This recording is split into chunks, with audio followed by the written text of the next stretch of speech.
Hey, bonjour. Aujourd'hui on est reparti sur la série des soldats qui ont affronté tout seuls des armées entières. Et aujourd'hui on va parler de Jian Wei. Laissez-moi donc vous raconter sa petite histoire. Et croyez-moi, son histoire, elle vaut le détour. Pour ça, il faut remonter en 180 avant Jésus-Christ. Oh yeah. Jian Wei, grosso modo, c'était un homme décrit comme un géant avec une force surhumaine. Vous voyez un peu ce que c'est les hallebardes? C'est l'espèce d'énorme truc qu'on prenait à deux mains comme ça là. Bah lui il en prenait une, mais dans chaque main. Et tenez-vous bien, elle pesait 20 kilos chacune. Pour info, ça fait à peu près 20 kilos.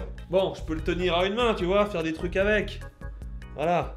Parce que je suis assez musclé quoi, on va pas se mentir. Voilà. Ah!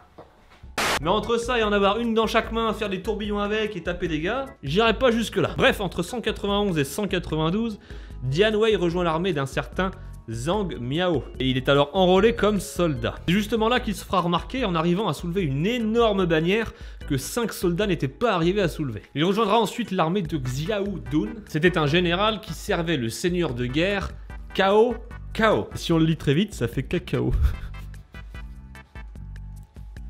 En 194 avant Jésus-Christ, Cao Cao affronte un autre seigneur de guerre du nom de Lu Bu. On est dans des BZ ou qu'est-ce qui se passe là? Petit à petit, la bataille tourne en faveur de Lu Bu. Cao Cao se retrouve entouré d'ennemis et se prépare à mourir. Mais c'était sans compter sur Jian Wei. Il surgit avec une vingtaine d'hommes et là il saisit non pas une, non pas deux mesdames et messieurs, mais 10 hallebardes et hurle en direction de l'armée de Lu Bu.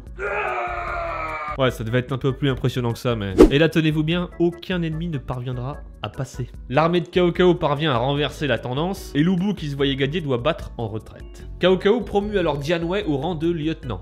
C'est un petit peu le moins qu'il pouvait faire, et il en fait également son garde du corps personnel. Mais ça, c'était que le début.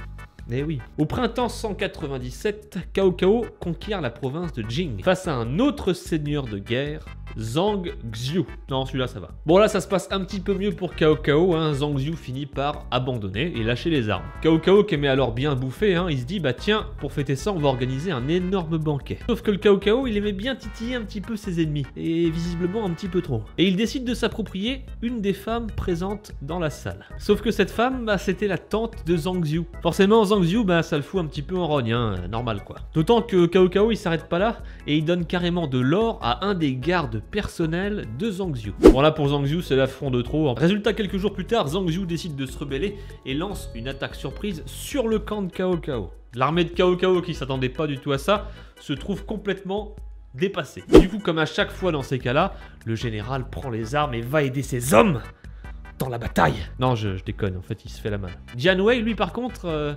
c'était pas du tout son objectif. Il décide de rester et de garder la sortie du camp, histoire que les ennemis n'essayent pas de rattraper son seigneur. Bon là, toujours armé de ses deux hallebardes, il réussit à tuer une dizaine d'hommes. Et là, tenez-vous bien, il y a deux soldats qui décident de l'attaquer sur les flancs, en se disant bah tiens, peut-être que c'est son point faible.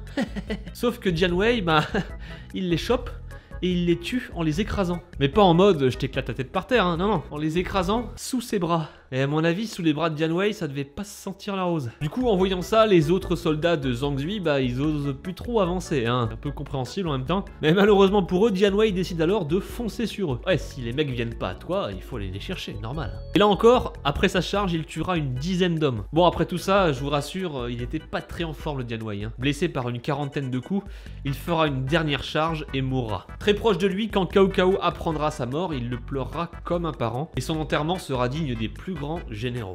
Voilà, c'est la fin de cette vidéo. J'espère qu'elle vous aura plu. Si c'est le cas, comme d'habitude, vous pouvez laisser un pouce bleu. Je ne sais pas pourquoi je parle comme ça. Vous pouvez également vous abonner pour voir les prochaines vidéos et me dire ce que vous avez pensé de cette vidéo. Éventuellement. Merci à tous de l'avoir regardé jusqu'au bout. Prenez soin de vous et bien sûr, vous êtes awesome.